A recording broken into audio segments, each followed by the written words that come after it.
জিপিওর শৌচালয়ে মহিলার ভিডিও করার অভিযোগ, গ্রেফতার অস্থায়ী কর্মী।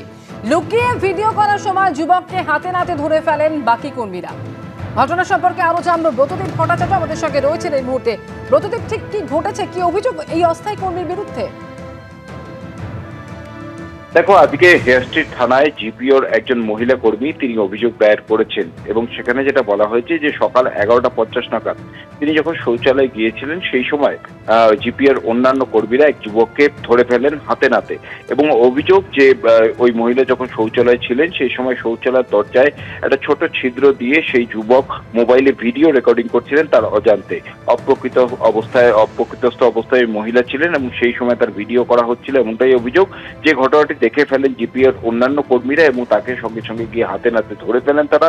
এরপর হেয়ার স্ট্রিট থানায় খবর দেওয়া হয় এবং হেয়ার স্ট্রিট থানায় খবর দিলে ওই মহিলা ওই যুবকের নামে অভিযোগ দায়ের করেছেন এবং যেটা জানা যাচ্ছে পুলিশ সূত্রে যে ওই যুবক জিপিওর একজন অস্থায়ী কর্মী, তার নাম বিকি মল্লিক, 34 বছর বয়স।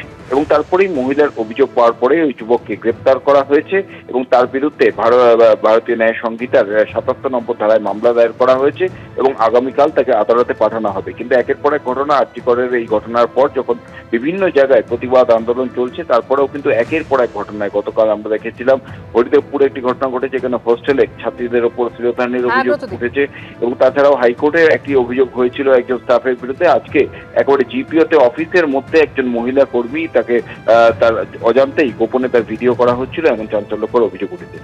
ধন্যবাদ। আরজিকর মেডিকেলে নিহত চিকিৎসককে শ্রদ্ধা জানিয়ে এবার রাস্তার নামকরণের সিদ্ধান্ত হলো পূর্ব মেদিনীপুরের নন্দকুমারে।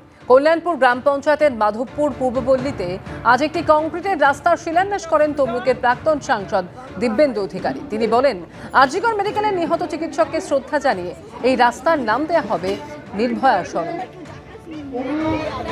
আজকের দিন আমাদের সকলের কাছে বেদনার, কষ্টের, দুঃখের। আজ তার বাবা মা হয়তো ভাবছেন তারা একা নন, আমরা সকলে তাদের সাথে আছি। আপনারা দেখেছেন মানুষের জনজাগরণ। এই রাস্তার নামকরণ করলাম নির্ভয়া। কোথায় করলাম? কল্যাণপুরে করলাম।